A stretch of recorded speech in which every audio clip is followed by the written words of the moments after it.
I think for me, there's two main buckets. So number one is AI, which we can talk about in a second. It's very loaded. Number two is there are so many different offerings within the contingent workforce space now. So you look at your traditional, contractor management type program, and now you have, AI and direct sourcing and SOW and all these different platforms that you can plug and play, freelancer management systems, et cetera, et cetera. So I think most of the products in our industry, including staffing, are becoming so tech forward that it's having a platform that can absorb the different components. And as your program matures, you can add the various layers in, but still benefit from the centralization. So what I see the future of the kind of VMS space is that the VMS is sort of the middleware, but we want to plug them in, and it's having the tech stack on both sides that facilitate that relationship. And that applies to many other components, like background checks, independent contractor screening.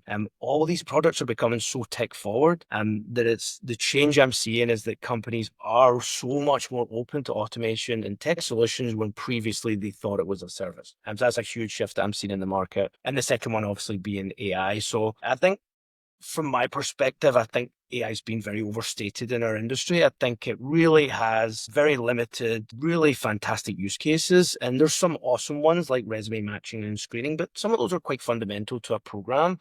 So I think I is obviously a moving target, moving at the speed of light faster than any of us can keep up with. But a lot of companies are trying to figure out, okay, how can we reduce the tactical day-to-day workload and have our people or our MSP or outsourced provider focus on higher value, more strategic initiatives that can drive more automation, more cost savings, more compliance, improve process, improve quality, etc. Yeah, I see a future where a VMS is supercharged from an automation AI perspective, and the MSPs no longer have to have teams of people screening resumes, and they can focus on higher ticket, higher value items, and could be adding SOW or direct sourcing or global expansion or something that adds much more value than having 35 people in a 200 million program and 25 of them are screening resumes. So I think companies are trying to figure that out, and they're more open now than they were 3 months ago. And in 9 months, it's going to be completely different. So that's a huge change for me. And I think the conversation is moving fast, and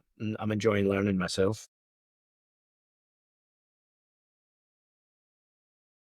We only want to build AI functionality that has genuine substance. So again, the use cases in this space are quite limited. What VMSs can do from an AI perspective, and some of it's really gimmicky, but some of it has real substance. For us, we rebuilt our system in 2023. So the whole idea around that was to future-proof our tech stack so that we can move fast with changing dynamics of our industry and how we can plug AI in quicker and faster. And some of that will be through third-party applications. Some of it will be bolt-ons to our system. So the way our tech stack is set up is going to dictate how quickly we can do these things. So that's been a huge benefit of our rebuild. As we look at the main buckets, we're only going to build stuff again that has real substance and has a significant use case.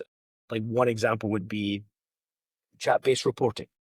So a manager can go into the system and say, give me a sample resume of the last 5 candidates that I hired.